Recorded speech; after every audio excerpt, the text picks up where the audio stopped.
Алматы облысының Қаратал ауданында өткен жылдың сәуір айында сервистік әкімдік құрылып жұмыс істей бастаған. Бүгінге дейін сол мекеме 5 мыңға жуық мемлекеттік қызмет көрсетті. Үштөбедегі сервистік әкімдіктің жұмыс істей бастағанына 1 жылға жуықтап қалды. Мұндағы мақсат мемлекеттік қызметтерді электрондық форматта алуды халық арасында кеңінен насихаттап, тұтынушыларға қолайлы жағдай жасау және сыбайлас жемқорлық тәуекелдерін азайту.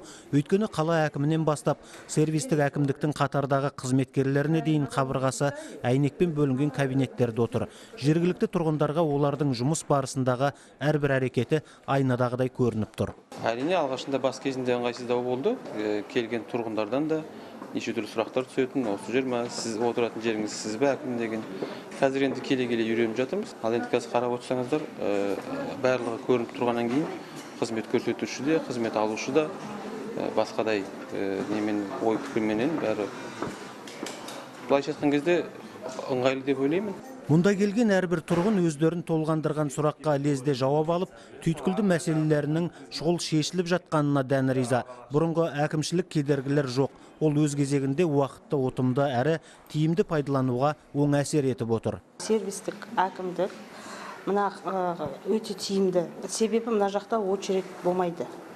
Халық емін еркін тікелей әкіммен келіп сұрақтарына жауап ала алады. Өте тиімді халыққа. Халық риза. Обслуживание очень понравилось. Маған сервистік әкімдіктегі қыз-жігіттердің қызмет көрсетуі ұнады. Зейнетақы төлемдері дұрыс есептелмегендіктен осында келуге мәжбүр болдым. Қала әкімі мән-жайға қанығып, тиісті мекемелердің басшыларына тапсырма берді. Осылайша бар мәселем тез арада шешілді. Бұл жаңашылдық қоғам үшін өте пайдалы деп ойлаймын. Сервистік әкімдік ашықтық пен жариялылықты, жұмыс сапасының артуы мен тұтынушылардың кедергісіз қызмет алу мүмкіндіктерін қалыптастырып отыр. Мұнда тұрғындардың цифрландыру саласындағы білімін арттырып, латын әліпбиін үйрететін оқыту залдары да бар.